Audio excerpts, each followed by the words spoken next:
Welcome back, everybody. This is episode number 14 of the Sports File 35-year reboot. Today's episode, we're going to be recapping the Broncos preseason. In particular, we'll check out Bo Nix being named QB1, the starting quarterback for the Denver Broncos 2024-2025 season. We'll also touch base on the victory that Tottenham Hotspurs had over Everton over the weekend, and then we'll recap the Democratic National Convention. All right, topic number one, the Denver Broncos. The Denver Broncos completed their preseason with a win last night. They've ended up completing the preseason at 3-0. Wouldn't take much into the win loss. I mean, it's been important to note Kansas City, for example, just finished 0-3. So preseason kind of is what it is. It's an opportunity to showcase a lot of your players. You're trying to fill out your 53-man roster. So a lot of starters typically don't play a lot of series. Anyways, the Broncos in the second game, Bo Nix had just an absolute incredible game. I think a couple takeaways for me in the second game against Green Bay. He finished his night 8 of 9 passing for 80 yards with a 2-yard touchdown pass to Tim Patrick and a 140.7 QB rating. This was at home. He really got, I would say, the Mile High crowd fired up. One thing to note when you're watching Bo Nix is that offense is moving. There's no kind of sort of, three and out stuff like that right now. What we're seeing is an offense that looks like he's in complete command. Again, we've talked about this, 61 starts in college. This guy should absolutely be ready to go, and he looks like it too. He's able to extend the plays. He moves with the pocket. I think what stands out for me with Bo Nix in particular is his ability to run. He is a lot faster than I thought he would be. He can move, and he made just some incredible plays on his feet. Really seems that the team is really behind him. Really has command of kind of maturing into this offense. It looks like the Broncos are adding more and more plays to the playbook for him to kind of go through and install. They've been working a lot on installing and filling out that playbook. And one thing is for certain, even when you read quotes by Sean Payton and the coaching staff, is boy, they did not like Russell Wilson. It's every single time it's a shot on how the QB doesn't take sacks, and he loves it. But this is Sean Payton's guy. Bo Nix has been named the starter for the Denver Broncos opening game. I think to me this is incredibly exciting. This is exactly what I think wanted, right? And I think why would you draft a guy in the first round with the 12th pick if you weren't going to play him? The time's now, that clock is ticking. You've got a guy under contract for up to 5 years, cheap, right? So you can actually start spending some money once you get out of the Russell Wilson dead cap space after next year. Surround him, see what you got. Hopefully he works out, but if he does, you in a great position. I think the other thing to note is, they do have Jared Stidham that's still on the roster and Zach Wilson. Read a couple articles in the Denver Post, for example. They were saying essentially that, look, they'll probably keep three quarterbacks. In The Athletic, with the great Nick Kazmatter, he was saying the same thing, that they really are going to keep three quarterbacks. And they really showed you kind of what they can do. And Zach looked great in the last game, right? He played in the last preseason game last night. He completed 16 to 25 passes for 251 yards and 2 touchdowns. Again, primarily playing with a lot of third stringers, but again, this guy was a few years ago a second overall pick, so the talent's always there. It's always been the decision making. And then Jaron Stidham played one or two series, did kind of what he does. I think one thing that was interesting to note is afterwards they interviewed Jared Stidham and both Zach Wilson. Jared Stidham really let it be known that he was not happy not being named the starter, which is a little bit disappointing. But I think Jared Stidham, he was saying, look, I know I'm a starter in this league. I know I can compete. I think Jared Stidham is what he is. He's a career backup, right? He's probably going to be a number two guy. He can come in, maybe win a couple games. It'd be interesting to see what Zach Wilson, on the other hand, rather really took the high road and was like, I'm happy for Bo Nix. I was rooting for him. I'm here to support him. We have a great room, great coaching staff. Zach sounds like an NFL starter, right? Jared Stidham sounds like a career starter, a career backup rather, that can't admit that he's not a starter. I really do believe the Broncos potentially would entertain trading. I think that they could get something for Zach Wilson, what he showcased. Definitely as a backup. I think the way they're laying out the roster right now is they're saying Bo's number one, Jarrett's two, Zach's three. If they do keep three, I think Zach is, it's a little bit of a disservice to him. He should absolutely be a backup for some team right now, and showcase. And Sean Payton was very honest. He said, "Look, my goal here with you, Zach Wilson, is to showcase your talents, and hopefully you make millions of dollars here. If not, I want you to make millions of dollars elsewhere." And I think he really did some of him credit in that last preseason game by letting him play, 3 quarters of that game, if not more. Really played 7/8 of the game, besides 2 series by Jared Stidham. So I think Zach Wilson definitely showcased he can absolutely play with the right coaching staff. Again, I've talked a little bit about where I think if that was me, I would actually just keep 2 quarterbacks. I feel like you can pick up a journeyman quarterback if you do keep two further on in the season as it goes. If it was me, I would keep Bo Nix and keep Zach Wilson. Drop Jarrett Stidham, cut him, release him, let him sign on with another team. You'd also pick up close to $5 million in salary cap that you could absolutely spend. So if something does come up down the road and you do need to go sign another veteran quarterback that's still out there, think of a Trevor Siemian, for example, that's still out there. You could absolutely go ahead and do that. Broncos still are trending at a 5.5 for their over under. I would absolutely hammer the over if you're into sports betting. This team, I think, is going to definitely win 6 games, and they probably have a path where they could win 8. Season opener, September 8th. I'm looking forward to it. We'll probably take a break next week from talking about the Broncos. We'll spend just a little bit on how the 53-man roster really shaked out. But then we'll really pick it up the week of September 8th once the Denver Broncos kick off their season. Topic number 2, the Tottenham Hotspurs. Tottenham Hotspurs won on Saturday. Great showing by the Tottenham Hotspurs versus Everton. Just really dominated them. This was their home opener, home match. They started off with a victory there, 4-0. Everton is just in a world of hurt. I mean, this is definitely one you have to win. They have all sorts of financial penalties for financial fair play. They're probably looking at relegation right now. It's kind of sad watching them how bad they kind of are because they don't have any money to spend on players. At any rate, Basuma had a goal 14 minutes into the match. Sonny had 2 goals, 25 minutes, 77 minutes into the match. And Christian Romero had a great header at 71 minutes of the match. Total team stats, Tottenham took 13 shots on net, 7 were on target, and that means 4 went in. Just an incredible day. 71% possession versus 29% possession time for Everton. That's absolutely dominating. Let's call that three quarters of the time Tottenham had the ball. Passing again, a huge differential. Tottenham had 609 total passes. Everton only had 251. Their pass accuracy with 609 was at 88%, which is just a complete and utter domination, right? I mean, they really took it to them. They looked fantastic. They were firing on all cylinders. They were moving the ball, dominating the possession, which the minutes and the possession shows. And they really were highlighting what Ange likes to do with the ball: aggressive pressing, finding the open people, being patient, and then handing it off. Basuma's shot was just an incredible display of what it was, right? It was incredible to watch him go through his progressions. Like, one play was Kulusevski got it, dribbled down, made a move within the box, kind of got it caught, passed it back out to Madison, who then quickly just threw it back to Kulusevski, who then found Busima cutting in on the outside of the box and just hit a bar down. The ball went flying up, curling away from the goalkeeper, Pickford, hits the top bar and goes into the net. Then you've got Sonny, just tremendous foot play on both goals there, and then Romero with the header off of a great corner. Tottenham was definitely rolling on this match. They looked fantastic.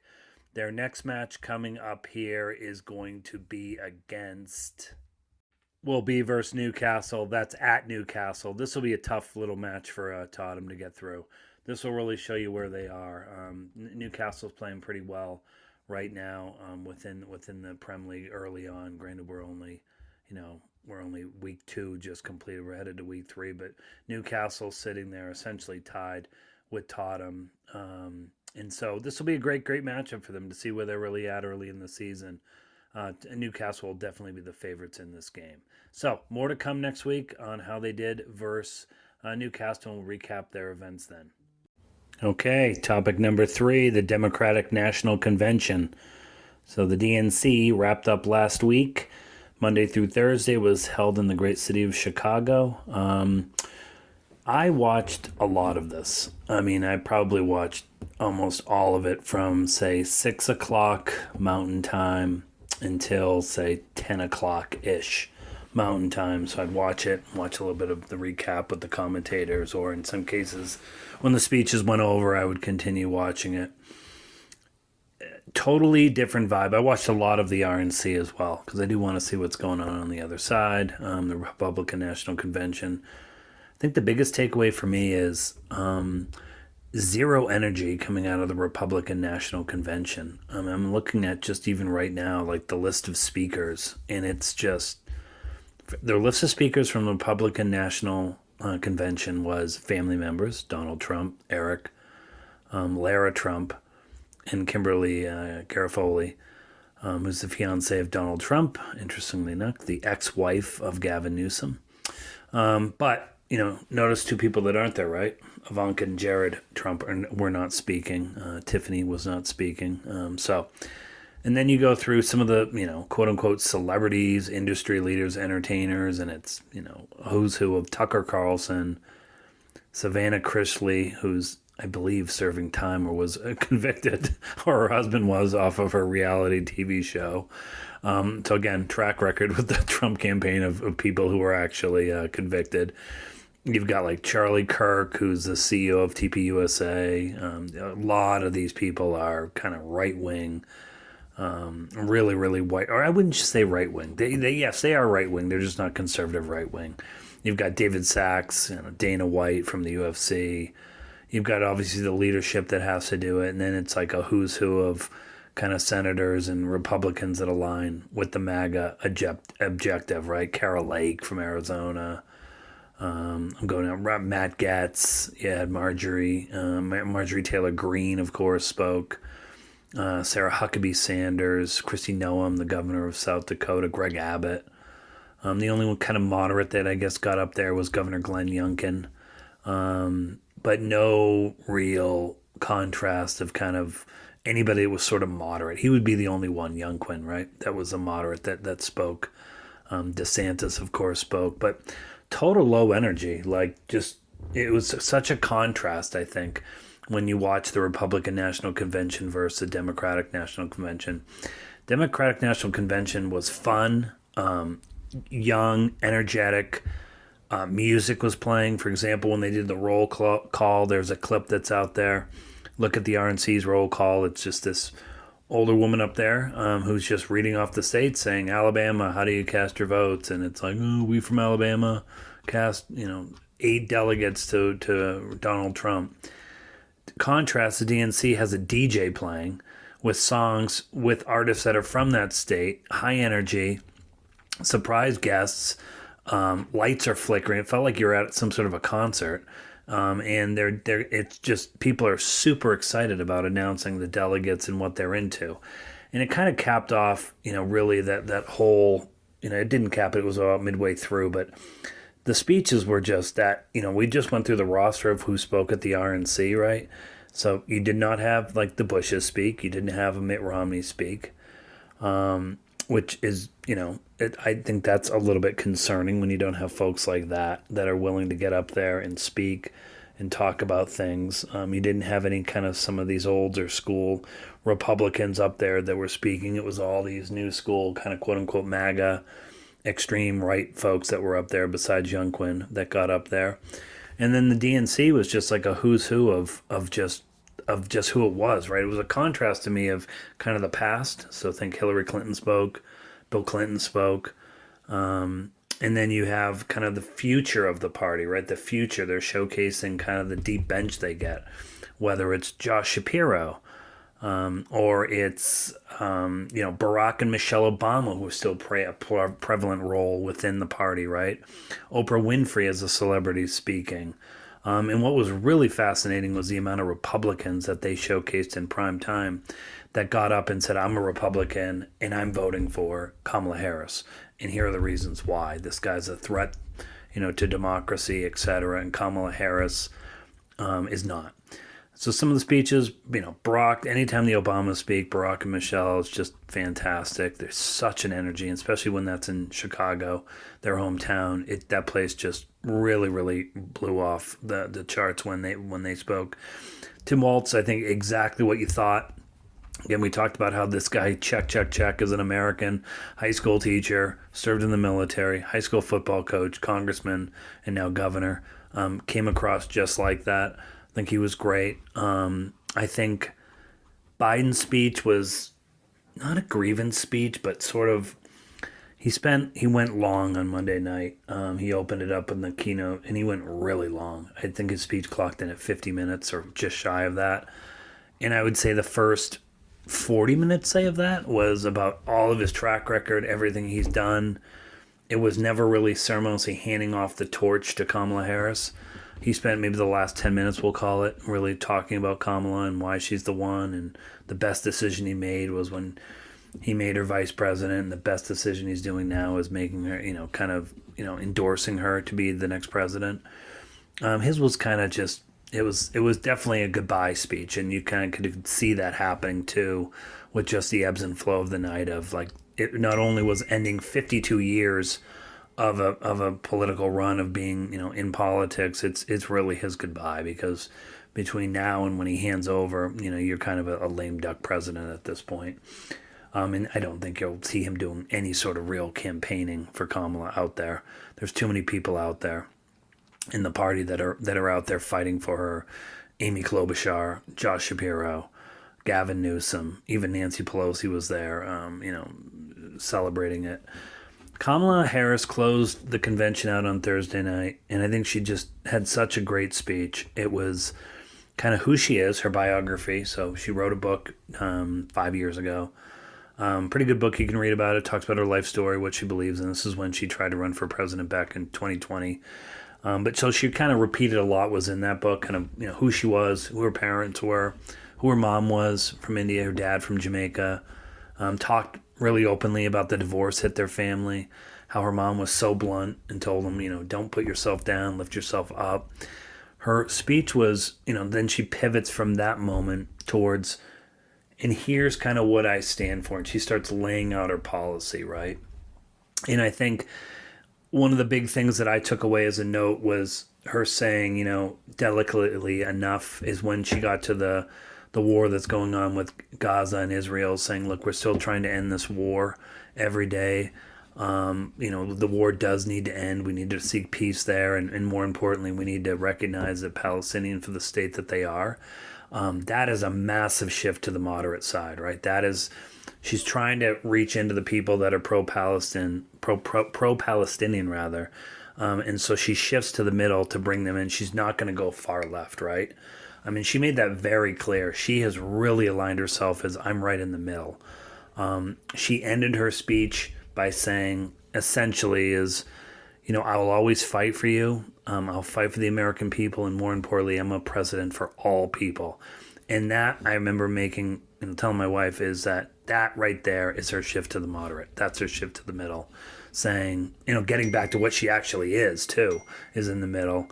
And getting away from the left is saying, I'm here to just be the president of the United States of America and all people here, regardless of your political party. I will always fight for you. Uplifting. How can't you like her family, her husband, Doug, her two stepchildren were there. They were fantastic. Her sister, total rock star, who spoke beforehand. It's when you think about what's happened with her over the last 5-6 weeks here now, it's like she came through a pinhole and exploded and tore that hole open. And she has come out like an absolute rocket ship, and it's not slowing down.